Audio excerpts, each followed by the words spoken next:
नमस्कार दोस्तों।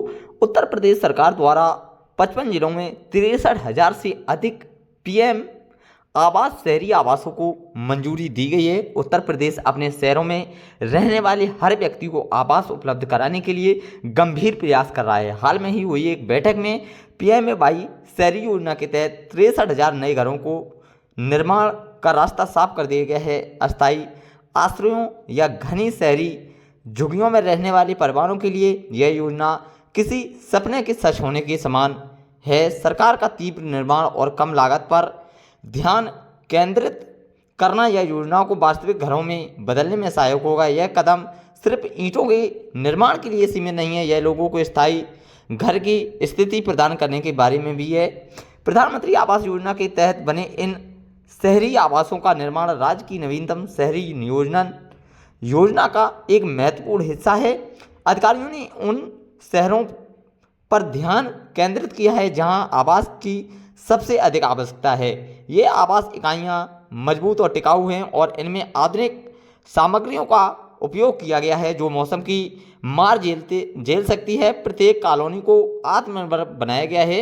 इसका मतलब यह है कि जब कोई परिवार प्रधानमंत्री आवास योजना के तहत बने इस शहरी आवासों में से किसी एक में रहने आता है तो उन्हें सिर्फ एक कमरा ही नहीं मिलता, उन्हें स्वच्छ पानी, बिजली और पक्की सड़कें उनके घर के बिल्कुल ही आसपास ही उपलब्ध होती हैं। सरकार ने प्रधानमंत्री आवास योजना के तहत शहरी आवास प्राप्त करने की प्रक्रिया को बेहद सरल और निष्पक्ष बना दिया है।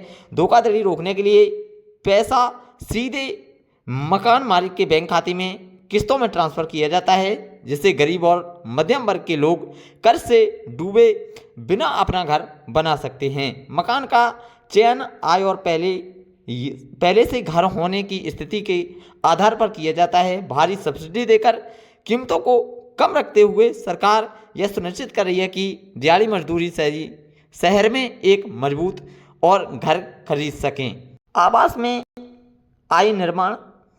आवास निर्माण में आई इस तेजी का असर लखनऊ और कानपुर के आसपास के इलाकों में रियल एस्टेट पर पड़ रहा है।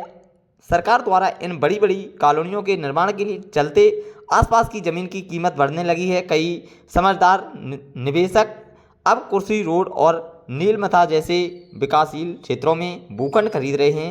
वे जानते हैं कि यह जहां सरकार निर्माण करती है वहां सड़कें और बाजार भी जल्दी ही खुल जाते हैं। तो सबसे पहले आपको अपने बैंक खाते से डीबीटी एनपीसीआई को लिंक कराना बेहद जरूरी है, क्योंकि यहां पर जो भी सरकार धनराशि अब आपके बैंक खाते में ट्रांसफर करेगी वो आप डीबीटी एनपीसीआई के माध्यम से ट्रांसफर करेगी। तो सबसे पहले आपको अपने बैंक खाते से डीबीटी एनपीसीआई को लिंक कराना है और पता करना है कि वो खाता हमारा एक्टिव है या फिर इनएक्टिव है। अगर आपका वो खाता इनएक्टिव या फिर डीबीटी एनपीसीआई में कोई भी प्रॉब्लम आती है तो आपको प्रधानमंत्री आवास योजना शहरी का लाभ नहीं दिया जाएगा। तो सबसे पहले आपको अपने बैंक खाते से डीबीटी एनपीसीआई को लिंक करा लेना है। जैसे ही ये प्रधानमंत्री आवास योजना ग्रामीण या फिर शहरी का पैसा आपके बैंक खाते में ट्रांसफ़र किया जाएगा, यहाँ पर डीबीटी एनपीसीआई के माध्यम से ये पैसा ट्रांसफ़र किया जाएगा।